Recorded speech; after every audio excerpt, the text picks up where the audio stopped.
Good evening, everyone. We're going to start in just a couple of minutes. I'm going to give just a few more minutes for folks to get on, and then we'll start. Thank you.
All right. All right. Khalid, could you continue to admit people as they come in? I will also uh, do it as well. Okay, I'm on it. Okay, thank you. I appreciate it. Okay, good evening, everyone. My name is Dante Arnwine. I serve as the District Manager of Brooklyn Community Board 9. I want to thank all the board members and resident committee members of the board who are in attendance. Also, members of the public, welcome.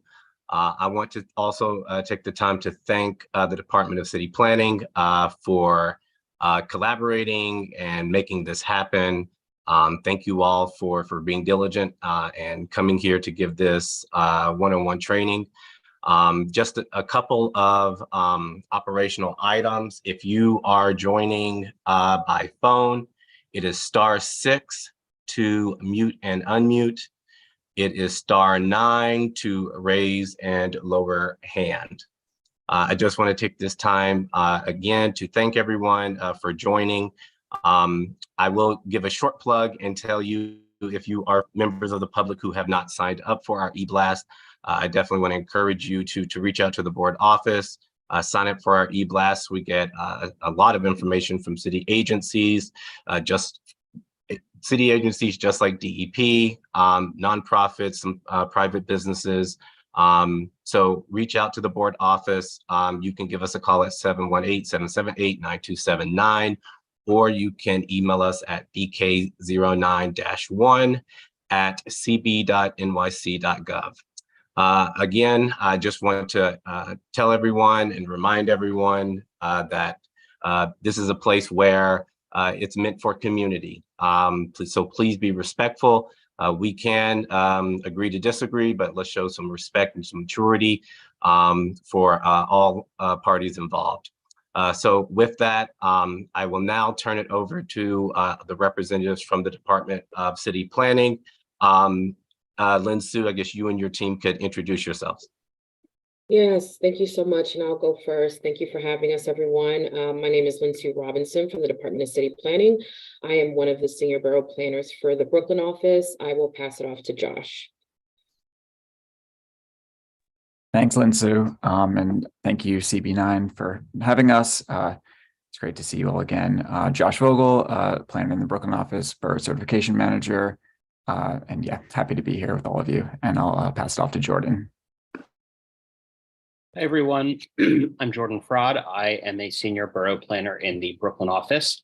I started at the department about a month ago, so I am going to be the community board liaison for community boards 8 and 9 here in Brooklyn. And so I'm really looking forward to getting to know you all and working with you all. Perfect. Thank you guys so much. We actually have our deputy director on as well, so we'll pass it to her. Hi, everyone. My name is Karensa Wood. I'm the deputy director of the Brooklyn office and supporting the team tonight. Nice to see you all. Thank you so much for being here. Jordan, we look forward to working with you. Everyone on the call, please show Jordan some respect. He's new to the team, so we're here to work together to find solutions to the problems that we see throughout our borough and our community. So with that, DCP, I turn it over to you all.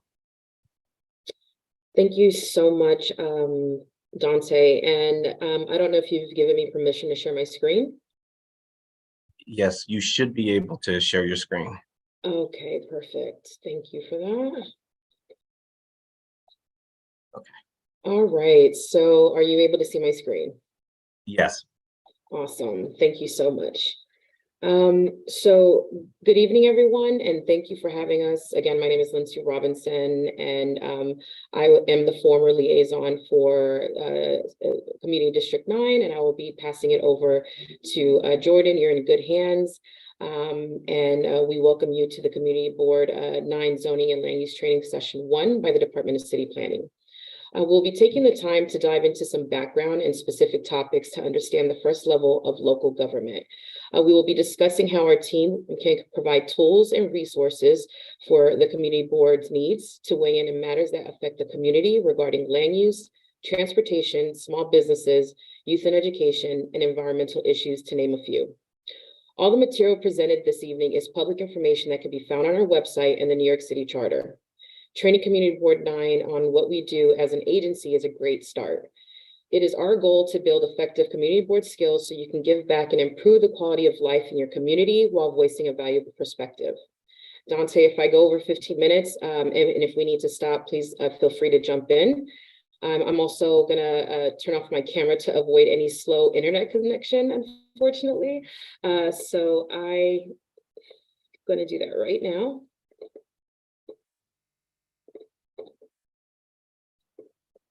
Okay, so we'll first introduce our agency in today's agenda, then we'll work our way to discussing how we work together with the community boards, what the ULURP process is, how to use Zola, and at the end, we'll open up the floor for any questions. The Department of City Planning is New York's primary land use agency and is an instrumental in designing the city's physical and socio-economic framework. Our agency is ambitious to make all of New York a better place to live and to maintain what works and improve what doesn't. We work with neighborhoods and government agencies to develop sound, ground-up frameworks for growth that align with strategic planning priorities with individual community needs. City planning has many disciplines. It blends theoretical insights from the social sciences and natural sciences with urban planning and design concepts. Through this merger of ideas, it engages communities to bring about healthier, more inclusive, and more vibrant places. To fulfill its mission, the Department of City Planning draws a variety of geographic, functional, and technical talent within the agency. The Department of City Planning has 24 different divisions, including offices in all 5 boroughs. We are known for an advisory agency to other government agency in the public by providing policy analysis, technical assistance, and data on topics such as housing, zoning, urban design, community facilities, transportation, demographics, waterfront, public open space to inform strategic and capital planning decisions. For example, our housing and economic development divisions analyze growth and loss, low-cost housing, and demographic trends to inform future land use changes and encourage equitable growth and affordability. Another example is our transportation division, who finds ways to move people and goods around the city to guide development and investment in supporting transportation networks that services all New Yorkers. Our agency is headquartered in Manhattan on the 31st floor at 120 Bay. Jordan Fraud as your community district liaison at the Brooklyn office to help support any of the community board's needs. Next is how we work together as the Department of City Planning with the community boards.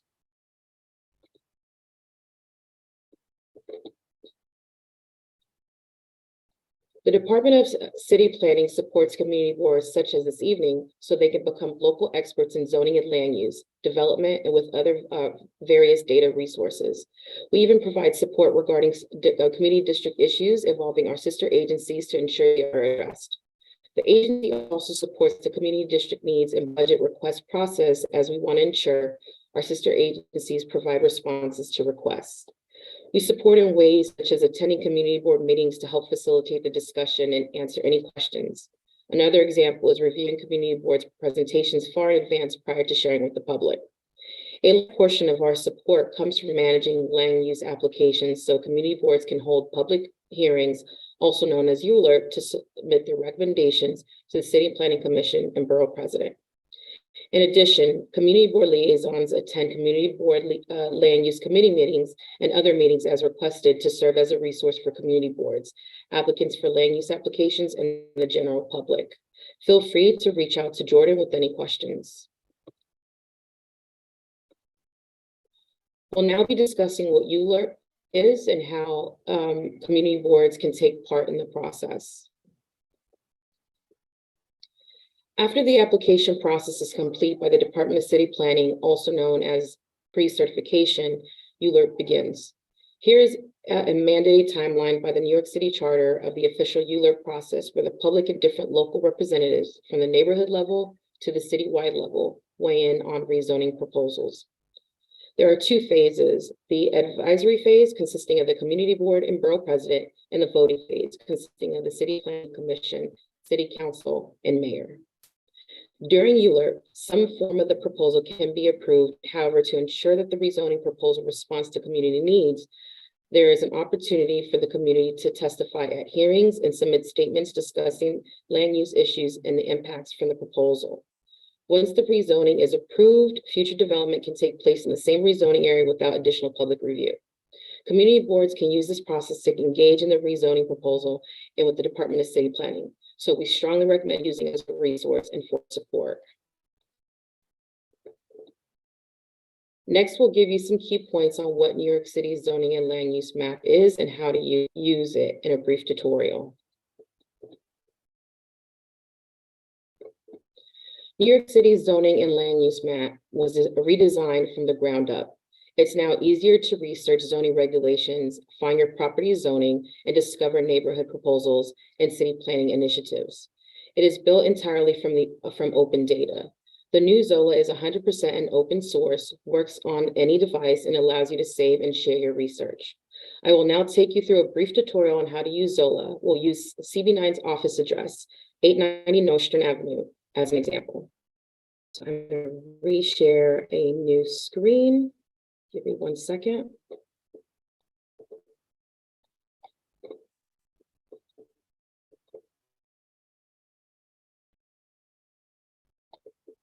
Here you have Zola, which is, again, the New York City zoning and land use map.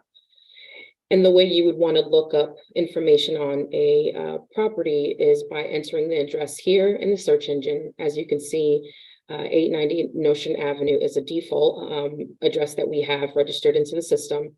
You click on it, this map here will show up.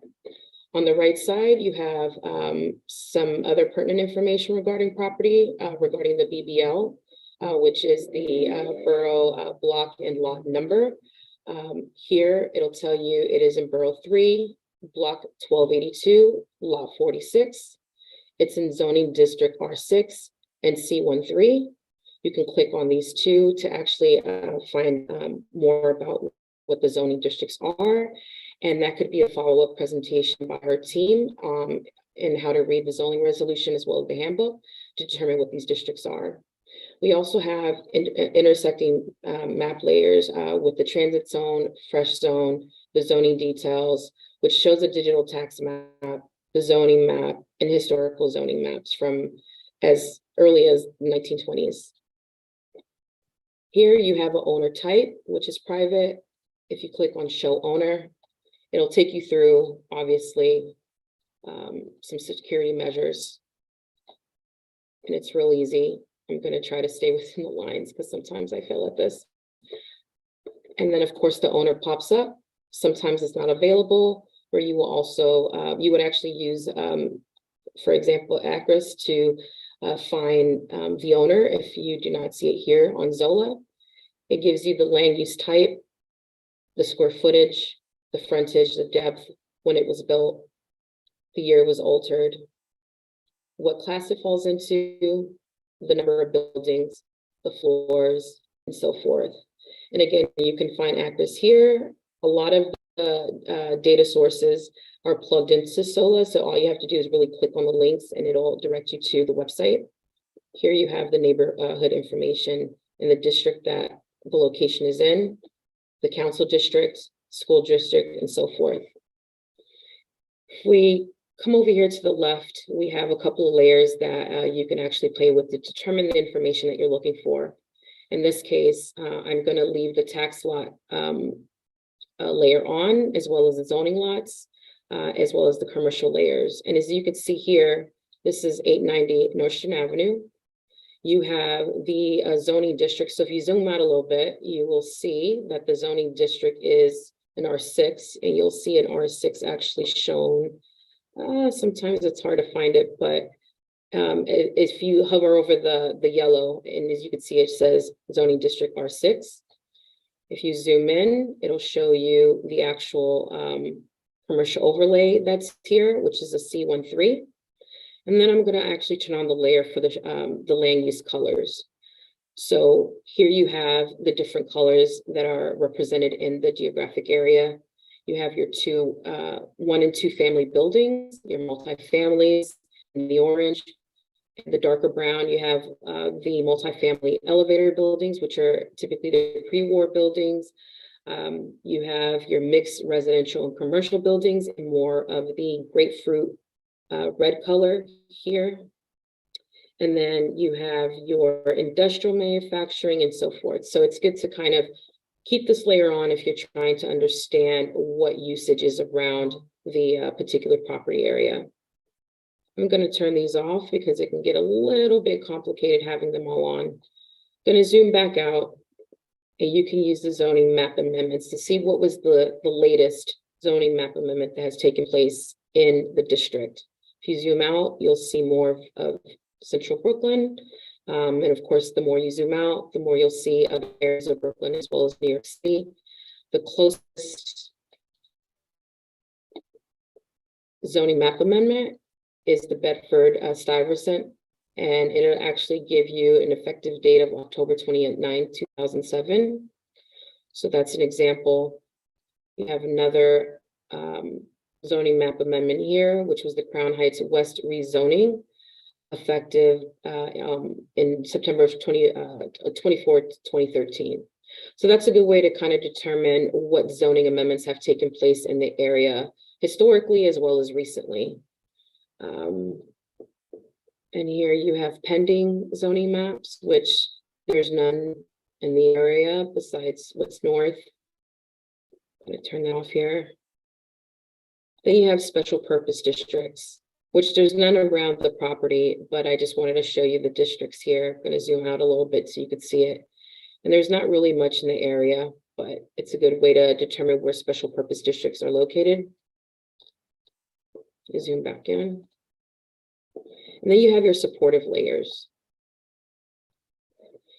If you want to know where around 890 Nostrand Avenue you have mandatory inclusionary housing, you want to turn on this layer.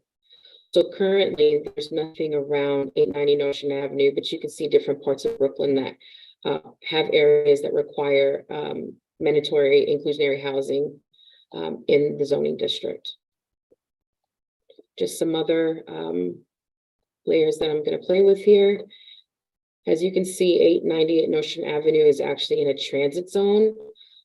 So that's basically what this layer is. It kind of lets you know where in Brooklyn or what property is in the zoning, the transit zone versus not, which helps us determine, access to transportation that's needed in that area. Also have fresh zones, which there's plenty of in Crown Heights, but the fresh zone is basically where you have a storefront or a grocer who's looking to be a part of this program. And again, this can be a topic we can discuss further if you don't understand what it is and you would like to just get to know more about it. And that could be a follow-up presentation from our team. We also have a sidewalk cafe layer, which as you can see here, there's some just a couple, about 600 other layers that you can actually play with and toggle with to see the conditions around the property. Other supporting layers is the business improvement district. So currently there's none around 890 Nostrand Avenue. However, you can see here more in the East New York area that there's a business improvement district.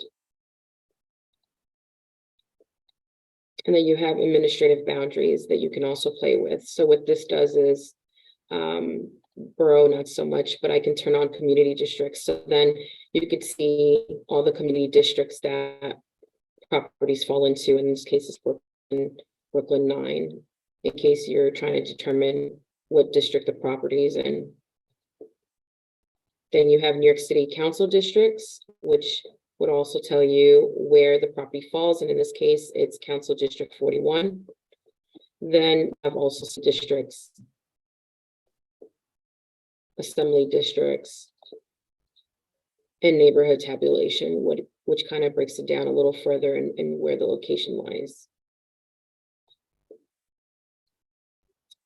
And then the last section of layers is basically the layers for the subway. As you can see, turn it off and on. But if you wanted to see what was the closed public transportation, you would turn on that layer. And just to kind of zoom in so you can see the difference.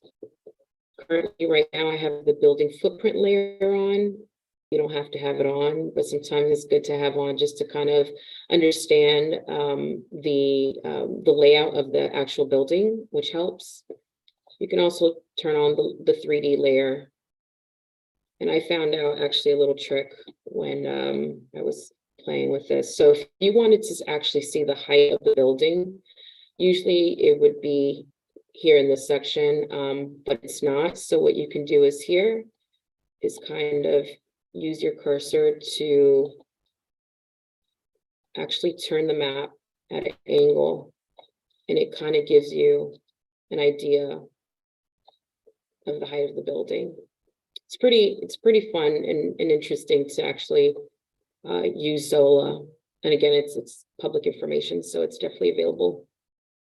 And then there's the aerial imagery where I'm going to actually put this back to 2D and zoom out because you'll kind of see the difference. Sorry, I'm like using another location at this point, but so we have maps. Zola includes maps all the way back to 1924. So just to kind of show you the difference of what this area here used to look like. And let me go back to 890 Nostrand Avenue. So then that way you could see.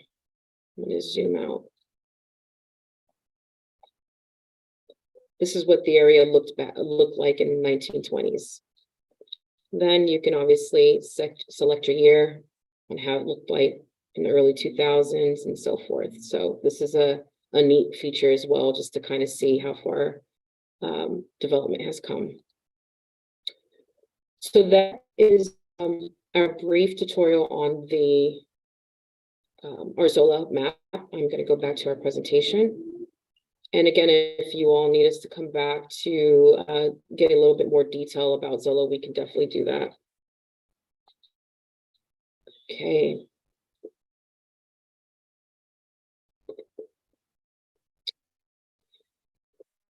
As we wrap up here, some potential topics for future sessions that our team can come back and present as they need, As we wrap up, here are some potential topics for future sessions that our team can come back and present as they need their own presentation because the amount of detail involved in each.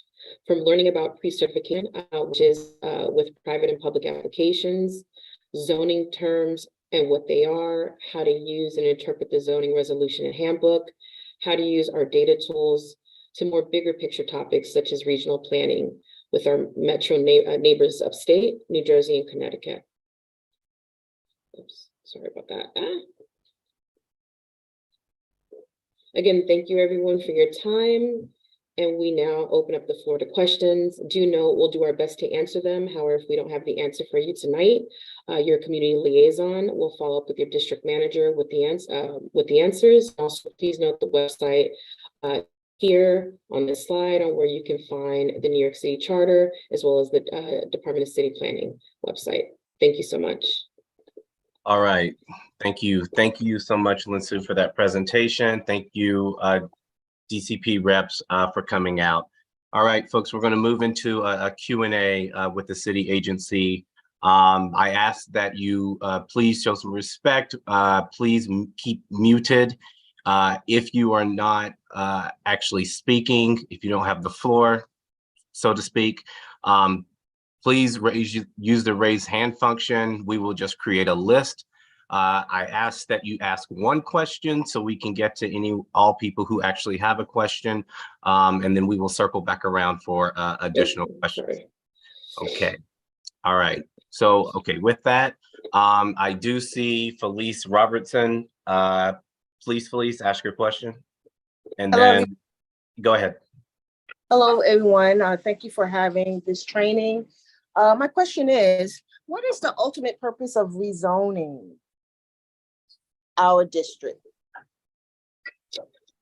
So rezoning in general, and you know, in Crown Heights, there's going to be vacant property that's owned by the city.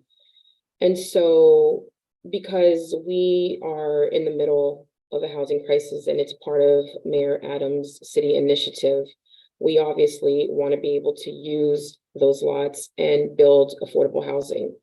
And so there's two types. There's as of right and there's rezoning. So for instance, in your R6 district, there's only a certain amount of height that's allowed in your district. It gets a little tricky when you're dealing with more of the 1 to 2 family homes. However, you know, we have a lot of multifamily buildings that are going up throughout, and sometimes those buildings cannot be built under the zoning resolution in the district because of the existing zoning. So what private applications or private applicants, and what I mean by private applicants, I mean developers, as well as even city agencies like HPD, will come to us and request a rezoning. So there's a process that they go through, which is considered the pre-certification process. And again, this is a topic that we can come back and discuss, present, so you all will understand the process on our end on how we review applications. And so we guide the applicant in regards to the rezoning. Now, we, again, are considered an advisory agency. So we're going to guide them to align with what the citywide initiative is and what the community needs are. And this is why it's important that your community liaison stays in touch with the community board, with the district manager, to hear the concerns of the community. So when we go back and we meet with these applicants, we advise them based off of your needs. We tell them to reach out to you beforehand so they can gain that support. So that's basically the purpose of rezoning, to be able to build higher and denser when it comes to zoning districts. So I hope that answers your question. Am I entitled to a follow-up question, please? Just one. Just one. Just one. Okay. Mr. Sword, if you will also get a follow-up as well. Okay, thank you so much. Go As ahead. a union representative, my concerns are my members who cannot afford these apartments. So this rezoning that you would like to implement and these new buildings thus far that has been built, they cannot even afford it. So is this new zoning going to provide them affordability to these apartments? Because they are in shelters right now. They work for the city and they're living in shelters. Thank you so much. I'm going to call on my colleague Josh. I'm going to defer to him in responding to that. Josh, can you take that? Yeah, sure. Thanks, Lindsay, and thank you for the question. It's a great question. I'll first expand on the first part of it. When Lindsay was talking about zoning, and great explanation, but it's not just upzoning, it's just changing the zoning, because the whole city was rezoned in 1961. And in 1961, there were different needs of our neighborhoods and communities. And as you know, there's more of a need for housing, or manufacturing certain areas, expanding vibrant commercial districts, zoning needs to be updated at times to reflect that. So communities can come together and do a neighborhood plan with the city, like Lindsay was saying, or it can be a private application. But it's really just saying that either the use or the density, the height, or the bulk of the building that's allowed under the current zoning as of right, which, as Lindsay said, is 98% of all development in New York City, but the small portion that does need to change what's there, that and as of right they don't think is appropriate, that's when they'll come in for this rezoning, which goes through ULURP. As to the question about specifically about affordable housing, is it a specific project you're referring to? Just to hopefully better answer the question, or is it just in general about seeing new buildings in the area and cost of the affordable units? The community just would like to make sure if you're going to rezone that it fits the pay scale of our constituencies in this community. Understood. Yeah. Thank you for the question. So almost every instance where we're rezoning and adding more density, we'll be mapping mandatory inclusionary housing to make sure that a quarter to 30% of those units are affordable. And it's a sliding scale of what those affordable units the rent prices can be, and that's based on the area median income. So one of the important parts of having the community board be part of this discussion in the public review and have a public hearing, hear from the neighbors, hear from the community, is that they can opine on what affordability they think is appropriate and work with their council member.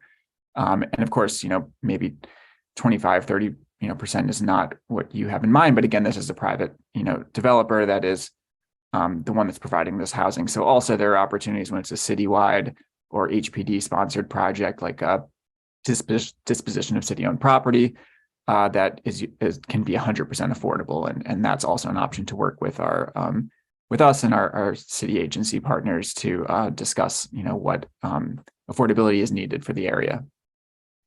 Thank you for that, Josh. All right, Mr. Sword. Sure. Can you hear me clearly? Yes. Great. Thank you for the presentation. I especially appreciated the 3D part of it where you could see how to see the size of it with the view by moving it, which I wouldn't know ordinarily.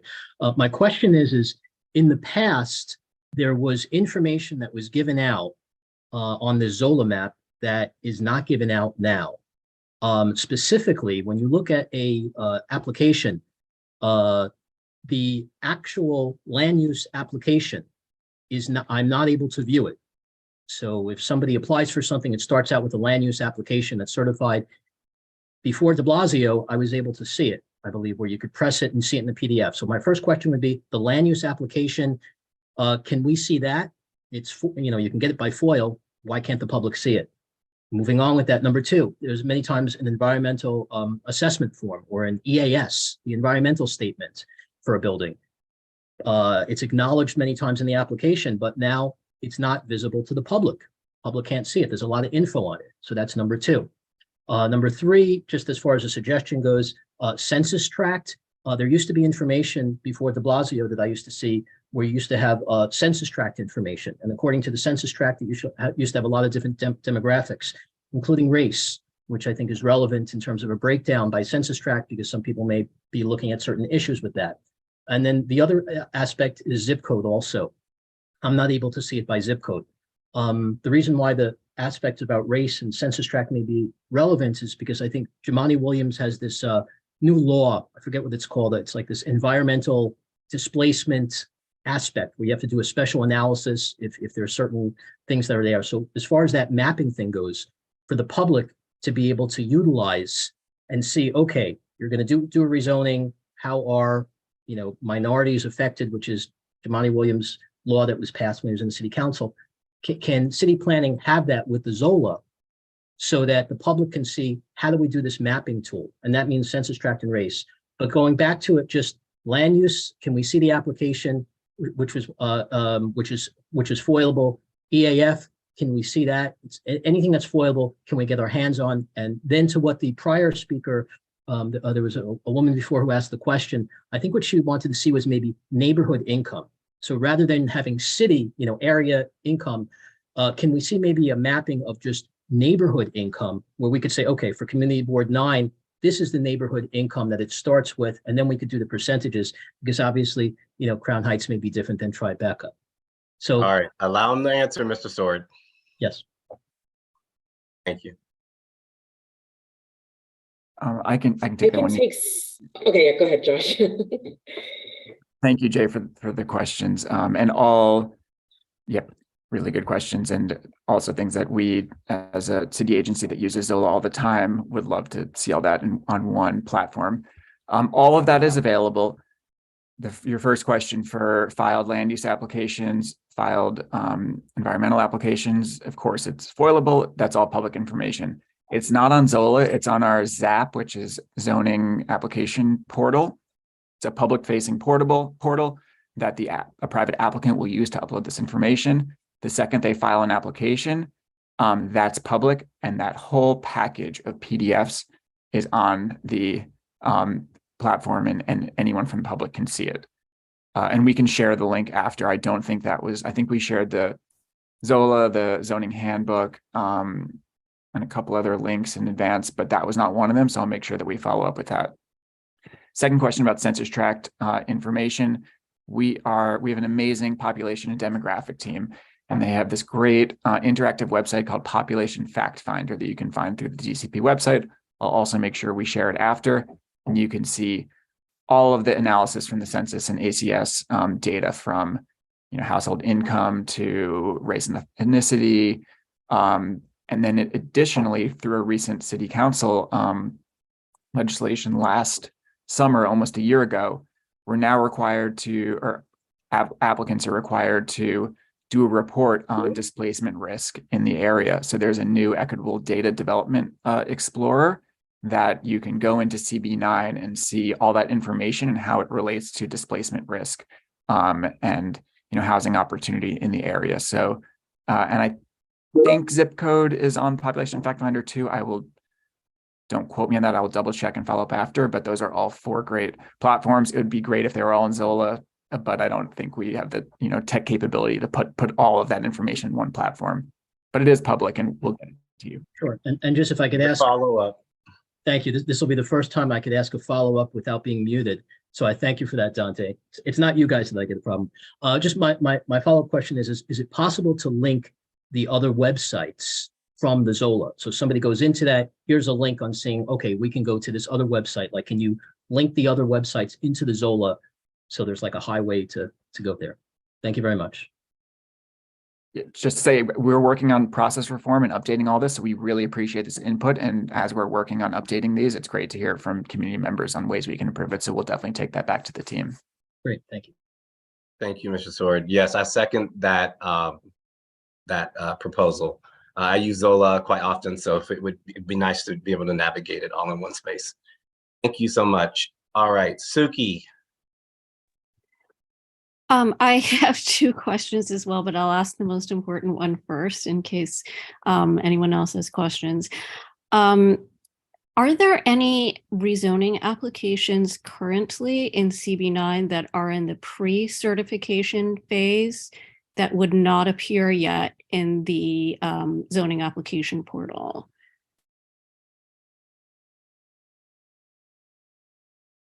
Off the top of my good question, off the top of my head, I don't have that in front of me. So I'd have to double check, and we'll immediately share the ZAP portal after. So yeah, we'll follow up with that and let you know. But okay, and we would really appreciate it. I'm a member of the Land Use Committee. We would appreciate it if you would communicate with us about applications that are in the pre-certification phase. I know like the biggest ask from communities is generally, why don't we get any notice? And I think it's very helpful to make applications better, you know, to be able to give community members more trust in the process if we can find out early what's going on. You know, even if it hasn't been formally filed, if there is an application that is an applicant that's working with you. Yeah, understood. And as Lindsay said, you know, we throughout this pre-cert process with these private applicants, where at the end of the day, it's their application that we're just, you know, facilitating the process. Through every stage, we, you know, say, have you spoken to the community board? Have you reached out to the council member? Like, are you reaching out to the neighbors? So that's very important to us, and I, you know, appreciate the concern, and we'll follow up on what information we have on that. Okay, thank you. And my second question, I also noticed the 3D building feature in Zola. It's very nice. Is there anywhere that any database that shows the actual height of the buildings in feet? It came up at one point that there was some new law that was going to propose mandatory sprinklers for all buildings over a certain number of feet. And so everyone was rushing around trying to figure out if it would apply to them. But I couldn't find any database that showed exactly how tall all the buildings were. A good question that we also deal with often. It says the number of stories in Zola, and I'm not sure if it's the Map Pluto data, which is downloadable, but you really need GIS skills to go through it, that has the height. And then, of course, on Department of Buildings, Building Information Service, if it's a new building, you can always go in and see any filed permits and see the zoning plans that will show the building and the envelope and like an elevation that shows each story and the height of it. But at the moment, it's the actual like number of feet of the building is not on Zola. It's just the number of stories. So that's another suggestion that we can take back to the team. Okay, that'd be great. Thank you. Thank you, Suki. Okay, are there any more questions for the Department of City Planning reps? Again, if you are on the phone, you can raise your hand by *9. Yes, by *9, and if you you can unmute by *6. Mute and unmute. Okay. All right, Sherry, yes, I see you. Hi, everyone, and thank you for this very informative presentation. I have a very 101 question, which maybe is too broad for this session, but I'll throw it out there anyway. Just looking over something like the City of Yes, zoning text amendment that's being proposed now as part of a suite of plans for the city, and noticing that it's a non-ULURP action, and then seeing many other rezonings or changes to zoning that are ULURP actions. How do you determine whether something is ULURP or non-ULURP? Something like the citywide, City of Yes, citywide text amendment seems like it affects the entire city. It should be ULURP, but I don't understand how you determine the difference between the two actions. Yeah. Thank you for that question. So it's technically a non-ULURP action, a text amendment, but that doesn't mean that we're not referring it out to the community board, and that in terms of the, CB9's participation in it, it's not the same level of having a public hearing, us coming and, presenting it, needing a hoping to have a recommendation from the community board. So although it's non-ULURP in the sense of like a rezoning, which is a zoning map amendment, it still follows a similar trajectory. So it's not, I wouldn't say it's non-ULURP in the sense of there's no public review or public engagement. Thank you. Okay, all right. Thank you for the question and the answers. Okay, going once. Is there any more questions for the Department of City Planning? I definitely want. Yeah. Okay. I have a question. I'm sorry, I don't know how to switch my screens to raise my hand. Go ahead. How arbitrary is it with different blocks in the same neighborhood are zoned differently? For example, on my block, we're not allowed to add any additions to the house. Whereas one block over one way and one block over the other way, people are taking their one family home and they're adding on 2 full floors. So how arbitrary is this, and is it possible to change zoning? Yeah, thank you for the question. So yeah, as I was briefly mentioned earlier, a rezoning, what we call a zoning map amendment. So we're amending the zoning map that would, those zoning districts on each lot and block allow you as of right to just do whatever, build whatever's allowed within that use height, envelope of the building. And yeah, this is anyone as a private, developer, building owner, neighborhood organization can apply to change that zoning, because as I said earlier, in 1961, when a lot of the city was mapped, and a lot of the districts that we have in this part of Brooklyn have not been updated since then. And it's a much different world now, and we have different needs than we did in the 60s. So that's why the zoning map is able to be changed.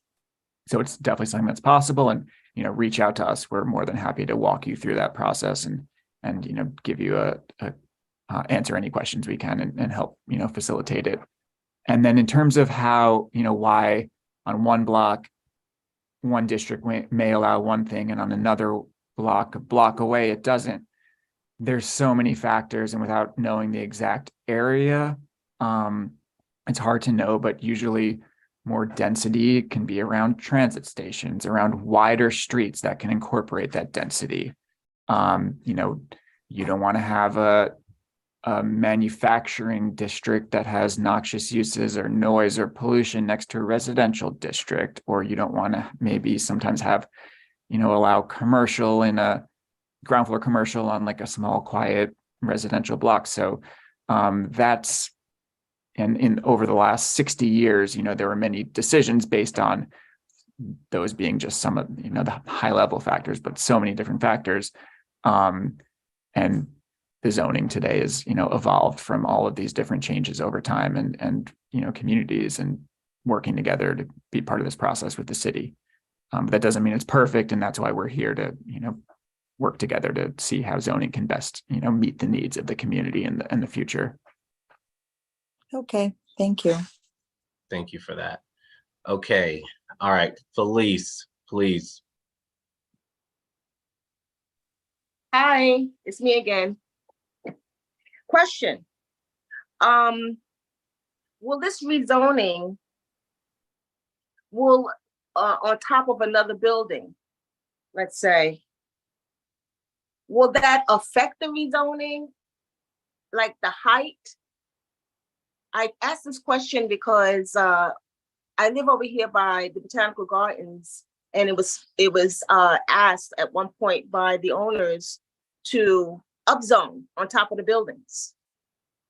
And we fought very hard for that to happen because it would destroy our beautiful garden. So my question is, the rezoning that you want to put in place,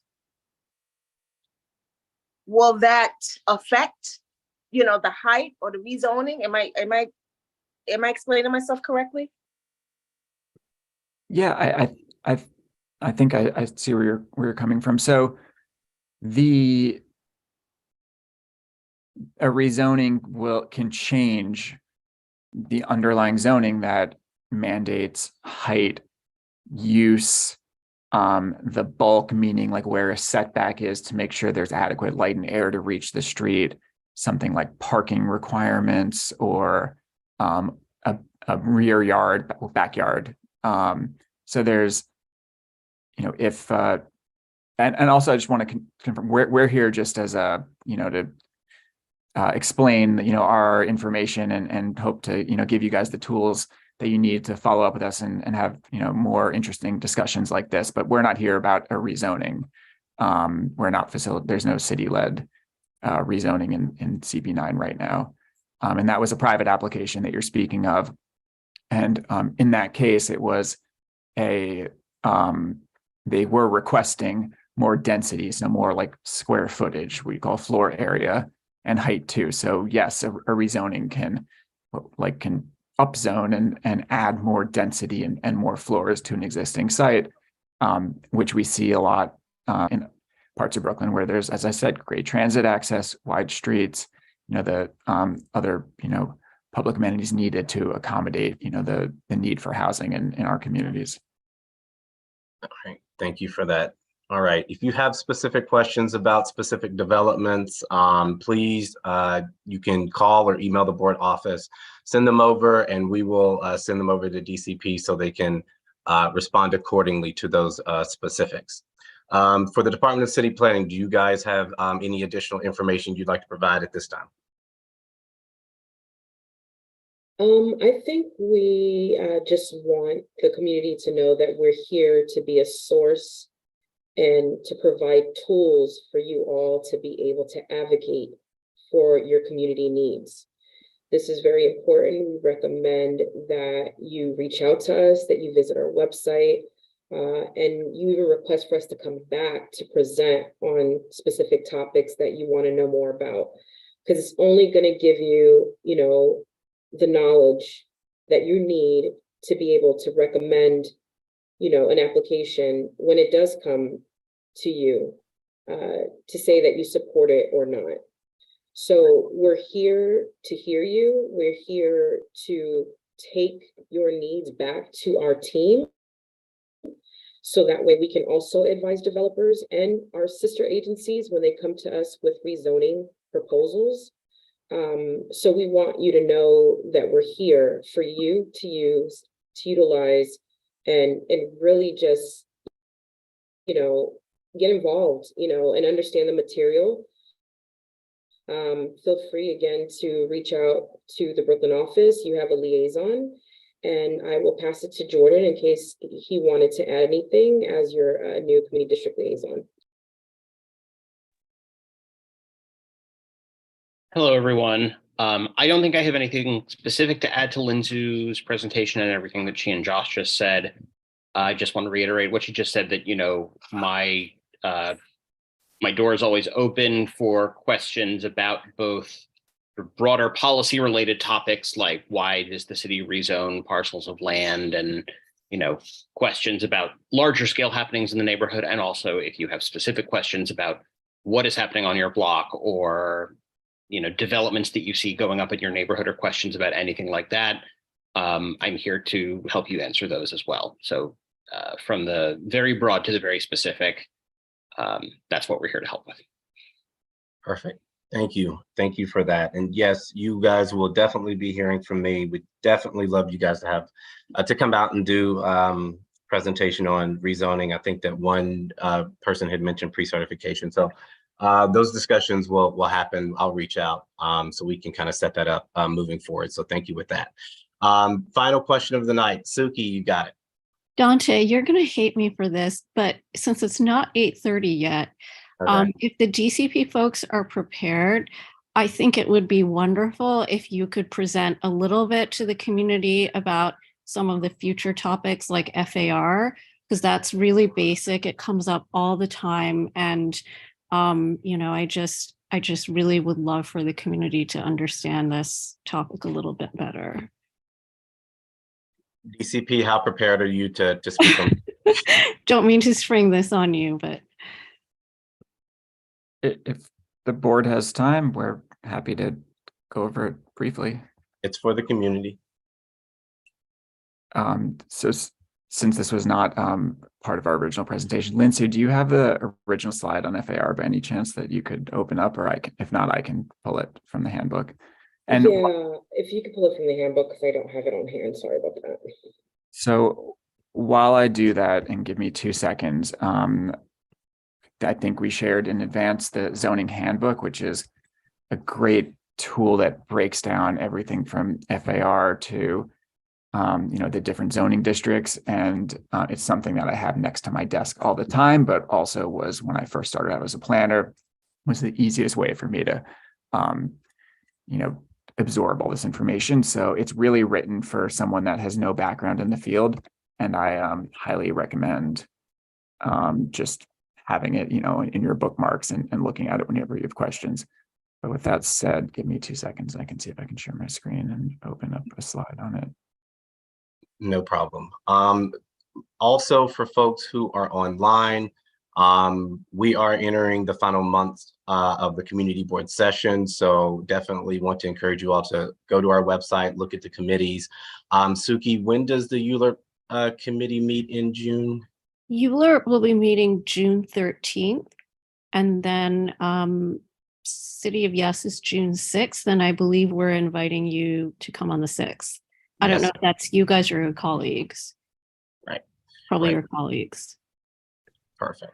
So folks on the line, if you haven't signed up for our e-blast, signed up for our e-blast, we'll be disseminating that information, the login credentials for all of those meetings, so you can join and continue to learn about zoning and land use through this forum.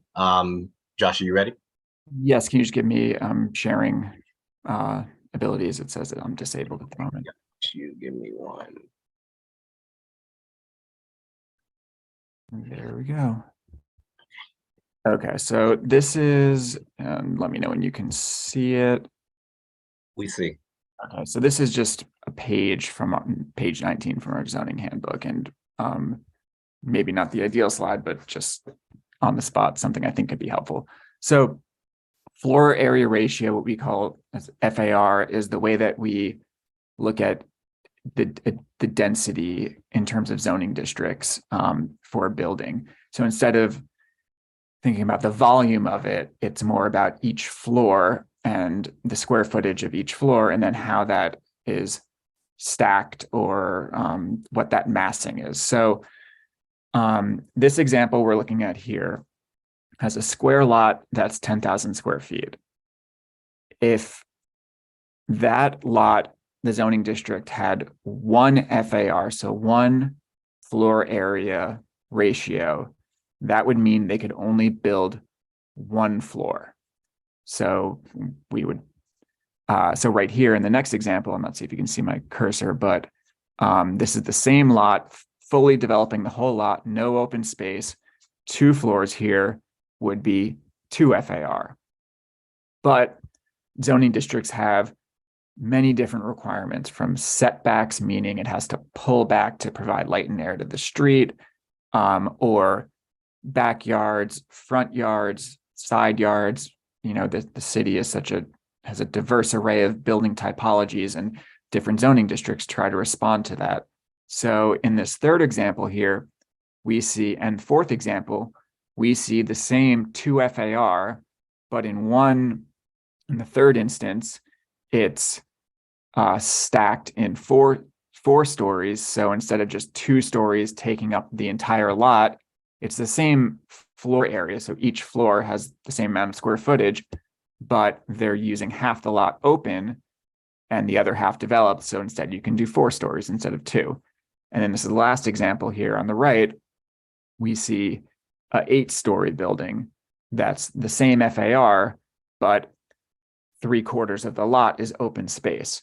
So you can think about this as a tower in the park, say like NYCHA development, where you have 14-story buildings, but only 20% of the lot is built and developed with buildings, and the rest of it's open space. So that could be 3 or 4 FAR, and then you can look at a brownstone or a 4 or 5-story building that occupies almost the whole lot with maybe a very tiny backyard. That has the same FAR as that NYCHA tower in the park complex because they have so much open space. So it's not about height, it's more about using that floor area. And again, the different districts have the various requirements for how that form fits onto the lot to ideally respond to the surrounding context and have a rationale for why that's allowed in that area. Does that help answer the question at all? I appreciate that brief little presentation. I definitely think that this is one of the topics that we would want DCP to come back and present on to get into the nitty gritty on this. So that's definitely something that you'll see come through, and we'll set up a time to go into specifics about that, the pre-certification rezoning, and to get an understanding how the districts are. Okay. Thank you all so much. If there are no further final questions. Okay, perfect. I want to thank everyone. Again, I want to thank the board members and board and resident committee members from CB9 who attended. Members of the public, thank you for coming out and attending. I hope that you learned a little bit of information. Please share the information that you learned with your neighbors. Have them connect with the board office if you think this information would be relevant. DCP, thank you again for coming out here to do this presentation. You will definitely be hearing from us, and I look forward to this continued partnership of educating our community on land use. Absolutely. And Dante, real quick before we jump off, we'll be actually sending this deck to you. Okay. Via PDF, so that way you could share it with your committee members and also the public, just so that they can process what we just said, and also just use it as a reference point for future topics that we would definitely come back and talk about if you'll have us. Perfect. Perfect. Yes. Final question. Final question. Final question.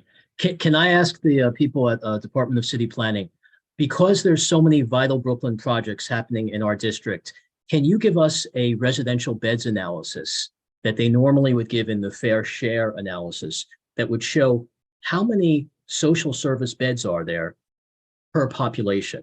A lot of people have been saying we're overflooded with, oversaturated with social services, with homeless shelters. There's a residential beds analysis that they did under Giuliani had it. Can you give us the data on, let's say, social service beds in the district, in the census tracts that we could see? Is the neighborhood oversaturated with homeless, with social services, et cetera? Because the Vital Brooklyn projects are coming in at like a percentage of almost 40 to 50% and really increasing it. Like it's going from like 800 up to now 1,500 because of the 4 projects. So can somebody come in and say, okay, here's the data, we have it, here's the amount of social service beds, here's how you compare to other districts. And that way we could see, are there too many homeless shelters? Fair share. All right. Thank you. Thank you. And the answer? Yeah, thank you for the question, and definitely understand the need for that important information. It's not something I have on hand at the moment, but we have an amazing housing team, and we'll reach out to them and add it in our follow-up material. And of course, if it's looking forward to discussing it more if you have questions when we're able to share what information we do have. All right, everyone. Thank you so much for attending. Have a great evening and be well.